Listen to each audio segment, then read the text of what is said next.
Hello friends, आपका स्वागत है अधिकार एजुकेशन में। और आज हम देखने वाले हैं दैनिक जागरण का राष्ट्रीय संस्करण के जो हमारे एग्ज़ाम के लिए इम्पोर्टेंट है वो न्यूज़ क्लिप को हम इसमें देखने वाले हैं। फ्रेंड्स, आपसे एक रिक्वेस्ट है कि अगर आपने अभी तक अधिकार एजुकेशन के इस चैनल को सब्सक्राइब नहीं किया है तो आप सब्सक्राइब कर लें। आप वीडियो को ज़रूर लाइक किया करें और कमेंट ज़रूर करें, क्योंकि इन सब चीज़ों से हमें और भी बेहतर करने का हौसला मिलता है और आंतरिक प्रेरणा मिलता है कि हम और भी बेहतर आपके लिए मेहनत कर सकें और आपकी तैयारी में को आसान बना सकें। चलिए फ्रेंड्स, हम शुरू करते हैं आज का दैनिक जागरण राष्ट्रीय संस्करण, जो कि दिल्ली से प्रकाशित होता है और ये आज है दिनांक 24 सितंबर 2021 शुक्रवार। चलिए, सबसे पहला न्यूज़ इसमें है कर लिया गया कि मोदी जी के गए हुए हैं अभी हमारे अमेरिका के, हमारे लोग हमारी ताकत हैं। तो अमेरिका पहुंचे प्रधानमंत्री का भारतवंशियों ने किया जोरदार स्वागत। आज अमेरिकी राष्ट्रपति बाइडेन ने व्हाइट हाउस में मुलाकात होगी। तो पीएम के रूप में 7 साल के कार्यकाल में अमेरिका का ये 7वां दौरा है। प्रधानमंत्री के रूप में अपने 7 वर्ष के कार्यकाल में 7वीं बार अमेरिका के प्रधानमंत्री के रूप में अपने 7 वर्ष के कार्यकाल में 7वीं बार अमेरिका की यात्रा पर पहुंचे नरेंद्र मोदी भारतवंशियों ने जोरदार स्वागत किया। इस मौके पर प्रधानमंत्री ने कहा कि दुनिया भर में प्रवासी भारतीयों ने जिस तरह से अपनी विशिष्ट पहचान बनाई है वह सराहनीय है और हमारी ताकत है।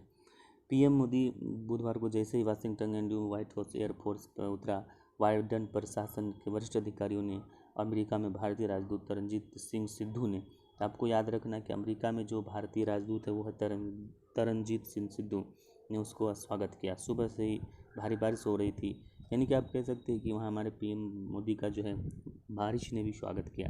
ये यात्रा जो है भारत अमेरिकी संबंधों को प्रगाढ़ करेगा।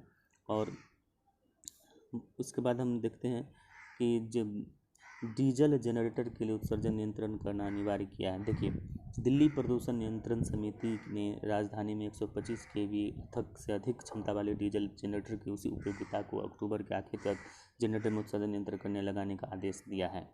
नेक्स्ट है, पोगासस मामले में जांच विशेषज्ञ समिति करेगा। सुप्रीम कोर्ट ने कहा है कि पोगासस मामले की जांच जो सुप्रीम कोर्ट करेगा। शीर्ष कोर्ट ने कहा कि अगले हफ्ते जारी करेंगे अंतरिम आदेश। कुछ लोगों ने असमर्थता जताने से समिति गठन करने में हुआ विलंब, यानी कि पोगासस मामले की जांच करने के लिए एक समिति का गठन सुप्रीम कोर्ट करेगी। नेक्स्ट है, द कन्वर्जन फिल्म की रिलीज पर रोक लगाई। द कन्वर्जन फिल्म रिलीज पर रोक लगाने से और इसके ट्रेलर को यूट्यूब से हटाने की मांग को लेकर दिल्ली हाई कोर्ट में याचिका दायर की गई है। All India practising lawyers council ने इसके साथ ही उपयुक्त अधिकारियों द्वारा समीक्षा व जांच कराने की मांग की है। नेक्स्ट, टीडीए बनाएगा 200 किलोमीटर की साइकिल वॉक ट्रैक। देखिए, योजना को बांटा गया 5 चरणों में। पहले चरण में बनाया जाएगा 36 किलोमीटर लंबा ट्रैक। प्रथम चरण के अंतर्गत ले लिया जाएगा प्रदूषण मुक्त हरित आवागमन के लिए दिल्ली के विकास प्राधिकरण डीडीए ने राजधानी में करीब 200 किलोमीटर लंबे साइकिल वॉक ट्रैक तैयार करने की योजना बनाई, यानी कि दिल्ली में जो है डीडीए जो है 200 किलोमीटर साइकिल वॉक ट्रैक बनाने की योजना है। देखिए, इस परियोजना की मुख्य विशेषताएं जो हैं, इस योजना की प्रमुख विशेषता है कि साइकिल ट्रैक, पैदल यात्री ट्रैक, यूनिवर्सल एक्सेसिबिलिटी ट्रैक के साथ साथ America destination plaza, intermediate station land आदि इसमें होगा। नेक्स्ट, पीएम केयर फंड पर केंद्र या राज्य सरकार का नियंत्रण नहीं। पीएमओ के अवर सचिव ने हल्फनामा दाखिल कर हाईकोर्ट को दी जानकारी, यानी कि प्रधानमंत्री कार्यालय ने दिल्ली के हाईकोर्ट को बताया कि पीएम केयर फंड के कामकाज में केंद्र या राज्य सरकारों का कोई नियंत्रण नहीं है। यह सरकारी फंड नहीं है, बल्कि किसी भी अन्य धर्मार्थ ट्रस्ट की तरह बड़े सार्वजनिक हित में पारदर्शिता व सार्वजनिक भलाई के सिद्धांत पर कार्य करता और इसकी एकत्र राशि सरकारी खजाने में नहीं जाती। भारत का नियंत्रक और महालेखा परीक्षक के इस पैनल के चार्टर अकाउंटेंट इसका ऑडिट किया जा सकता है। नेक्स्ट, सहकारिता को जन जन तक पहुंचाने के लिए कल राष्ट्रीय सम्मेलन होगा। देखिए, सहकारिता को जन जन तक इंदिरा गांधी इंडोर स्टेडियम में आयोजित होगा सहकारी संगम जो है दिल्ली में होगा आयोजित और इंदिरा गांधी इंडोर स्टेडियम में होगा सहकारी संगम। सहकारिता मंत्री अमित शाह हैं और साझा करेंगे सरकार का विजन। और सहकारिता सम्मेलन में वर्चुअली जुड़ेंगे 8 करोड़ सहकार। तो सहकारिता सम्मेलन जो होगा, पहला सहकारिता संगम जो होगा नई दिल्ली में होगा, और ये जन जन तक पहुंचाने के लिए सरकारी योजनाओं का राष्ट्रीय सम्मेलन होगा। और सहकारिता मंत्री अभी जो है हमारे प्रधान अमित शाह जी हैं, गृह मंत्री। देखिए, सरकार की जन जन तक योजना पहुंचाने की मुहिम को रफ्तार देने की तैयारी में सरकार जुट गई। नए मंत्रालय का गठन अमित शाह जैसे नेताओं ने इसकी कमान देने से ही सरकार की मंशा जाहिर की गई थी। उसी तरह अनुरूप सहकारी संस्थाओं के संयुक्त प्रयास से सहकार से समृद्धि के नारे की भलीभूत करने के सहकारी संगम का आयोजन किया जाएगा। कल यानी कि 25 सितंबर को दिल्ली के इंदिरा गांधी इंडोर स्टेडियम में आयोजित किया जाएगा। पहले केंद्रीय सहकारिता मंत्री अमित शाह संबोधित करेंगे। सहकारी नेताओं का संबोधन होगा नहीं इसमें जो है और भी सारे कार्य हो गए। तो आपको इसमें ये याद रखना है कि सहकारिता संगम जो नई दिल्ली में होगा 25 को, और पहले सहकारिता मंत्री जो है अमित शाह जी हैं। भूमि मानचित्रों का तेजी के लिए 200 ड्रोन खरीदेगा केंद्र सरकार, 200 ड्रोन। उसके बाद देखिए, निवेश को प्रोत्साहित देने के लिए 5 अमेरिकी सीईओ से मिले पीएम मोदी। वाशिंगटन में बुधवार को मोदी जी भारत में निवेश के लिए विभिन्न सीईओ से मुलाकात की। आयुष्मान भारत नेक्स्ट है कि आयुष्मान भारत के लाभार्थियों तक पहुंचेगी सरकार। 27 को डिजिटल स्वास्थ्य मिशन का ऐलान करेंगे पीएम मोदी। यह योजना, आयुष्मान भारत योजना जो है 3 साल पूरे हुए, गांव-गांव जाकर लोगों को बताया जा रहा है कि 65 करोड़ लाभार्थियों को केवल 16 करोड़ ही बने आयुष्मान कार्ड। आयुष्मान भारत योजना जो है 3 साल पूरे हुए, और इसमें जो है 16 करोड़ 65 करोड़ से अधिक लाभार्थी है, लेकिन 16 करोड़ लाभार्थी का ही आयुष्मान कार्ड उपलब्ध हुआ। केंद्रीय स्वास्थ्य मंत्री मनसुख मांडविया ने अगले साल के भीतर 100% लाभार्थियों को आयुष्मान कार्ड देने की घोषणा की है। देखिए, इसमें है कि 27 को डिजिटल स्वास्थ्य मिशन में पीएम मोदी, प्रधानमंत्री नरेंद्र मोदी 27 दिसंबर को प्रधानमंत्री डिजिटल हेल्थ मिशन का ऐलान करेंगे। मतलब प्रधानमंत्री नरेंद्र मोदी जो है 27 सितंबर को प्रधानमंत्री डिजिटल हेल्थ मिशन का PMDHM का ऐलान करेंगे। इस योजना का मकसद राष्ट्रीय स्तर पर डिजिटल स्वास्थ्य प्रणाली बनाना है, और इसके जरिए मरीज अपने स्वास्थ्य कार्ड में सुरक्षित रख सकेंगे और इसे अपनी पसंद के डॉक्टर और स्वास्थ्य संस्थानों के साथ साझा करेंगे। नेक्स्ट, देश में मिला कोरोना का 31,927 नए मामले। देखिए, देश में कोरोना के मामले फिर से बढ़ जा रहे हैं, क्योंकि आम जनता इतनी लापरवाही करती है। सरकार ने अगर थोड़ा ढील दी तो आम जनता बुरा ही हवास हो जाती है, और फिर लोग गवर्नमेंट को दोष देंगे।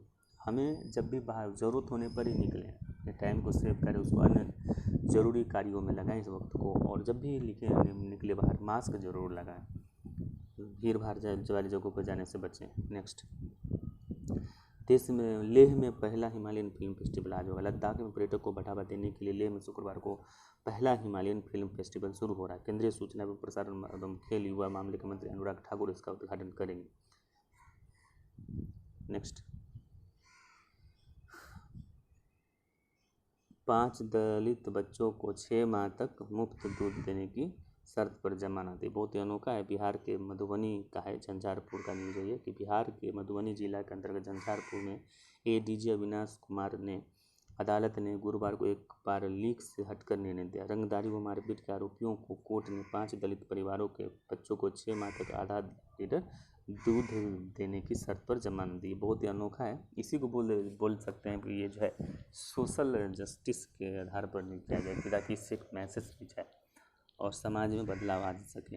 ऐसे न्यूज़ कम देखने को मिलता है। नेक्स्ट, साबरमती का पानी जो है सिंचाई को योग्य नहीं है। गुजरात हाईकोर्ट ने साबरमती की नदी में गंदा व जहरीला पानी छोड़ने वाली औद्योगिक इकाई के खिलाफ नाराजगी जताते हुए कहा कि इसकी सूची बनाई जानी चाहिए, ताकि लोगों को नदी के गंदा करने वालों के बारे में पता चल सके। अदालत ने कहा कि 1948 में लोग साबरमती नदी का पानी पी सकते थे, लेकिन आज यह सिंचाई की योग्य भी नहीं है। भोपाल गैस कांड के पीड़ित कैंसर के मरीजों का निःशुल्क इलाज कराएगी मध्य प्रदेश सरकार, हाईकोर्ट ने कहा। नेक्स्ट, देखिए, ये जो है हमारा अमेरिका में मोदी करके है, ये बहुत ही पढ़ना चाहिए, क्योंकि देखिए ये जो न्यूज़ होता है वो बहुत ही, इससे आपका कंसेप्ट बिल्डअप होता है। देखिए, भारतीय प्रधानमंत्री की बेहद महत्वपूर्ण मानी जाने वाली अमेरिकी यात्रा शुरू हो गई है। इस यात्रा में केवल भारत नहीं, विश्व समुदाय की निगाह है, क्योंकि इस दौरान भारतीय प्रधानमंत्री न केवल ऑस्ट्रेलिया, जापान, अमेरिका के शासनाध्यक्षों से द्विपक्षीय मुलाकात करेंगे बल्कि क्वाड सम्मेलन में भी भाग लेंगे। इसके अलावा वह संयुक्त राष्ट्र महासभा को संबोधित करेंगे। इस अवसर पर वो दुनिया के उन चुनौतियों से नए सिरे से ध्यान देने के लिए कह सकते हैं जो गंभीर रूप लेती जा रही है, और यह तय है कि अमेरिका की द्विपक्षीय संबंध को बढ़ाने के अतिरिक्त अफगानिस्तान के बदलते हालात पर भारतीय प्रधानमंत्री के एजेंडे सबसे ऊपर होंगे। अफगानिस्तान से अमेरिकी सैनिकों की वापसी के बाद वहाँ तालिबान जिस तरह से काबिज हुआ है, वह दुनिया को अन्य देशों के साथ भारत की भी चिंता बढ़ा दी है। चिंता और अधिक इसीलिए बढ़ गई है क्योंकि एक तो तालिबान की कथनी और करनी में भारी अंतर दिख रहा है, तो दूसरे यह लग रहा है कि अफगानिस्तान के नए सिरे से आतंकवाद का गढ़ न बन जाए।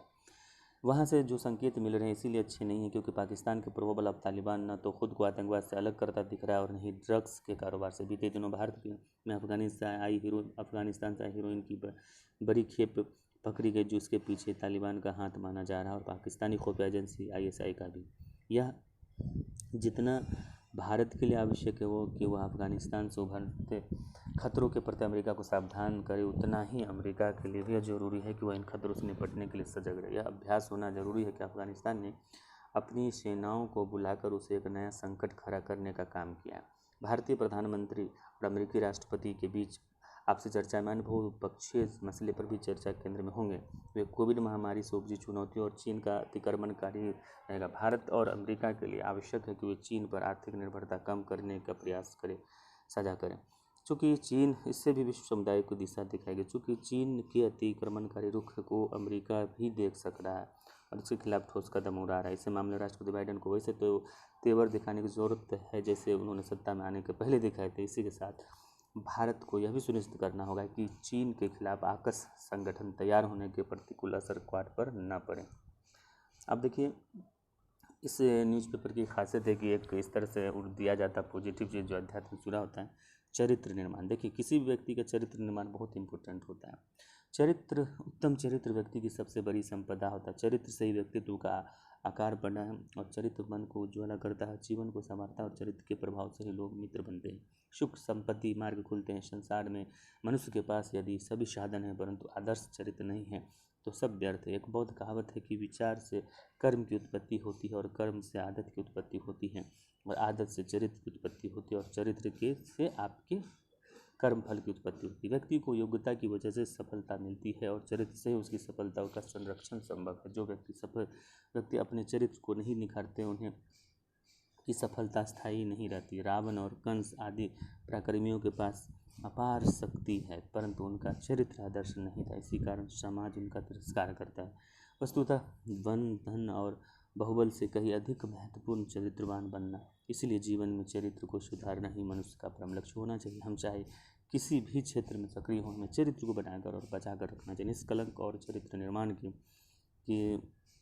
नम्रता, अहिंसा, क्षमाशीलता, गुरु सेवा, शुचिता, सत्यम, विषयों के अनेक अनासक्ति, निर्भयता, दानशीलता, स्वाध्याय, तपस्या, त्याग परायण जैसे गुण विकसित करनी चाहिए और ज्ञान के बिना चरित्र का निर्माण नहीं हो सकता। इसीलिए शिक्षा के साथ साथ युवा शक्ति का चरित्र निर्माण आज की महत्वपूर्ण आवश्यकता है। चरित्र का निर्माण परिवार की अहम भूमिका होती है, यानी कि चरित्र के निर्माण में परिवार की अहम भूमिका होती है। माता पिता जैसे करते हैं वैसे बच्चे सीखते हैं। चरित्र को अधिक प्रभावित करने में परिवार के बाद विद्यालय परिवेश, सामाजिक रहन सहन, व्यावहारिक वातावरण भी विशिष्ट स्थान रखता है। इसमें चाहे बच्चे करे की तरह युवा के पौधे की संस्कारिता करना पूरे समाज का दायित्व है। नेक्स्ट, भारत पर दुनिया की नज़रें। देखिए, प्रधानमंत्री नरेंद्र मोदी अमेरिकी यात्रा पर हैं। मौजूदा समय में अफगानिस्तान विकासशील देशों की प्रखर आवाज़ बन चुकी है। सुरक्षा परिषद के सदस्य भी भारत में की बातों को न केवल गंभीरता से लेते हैं बल्कि उसके पालन करने का प्रयास करते हैं। जलवायु परिवर्तन सबको सस्ती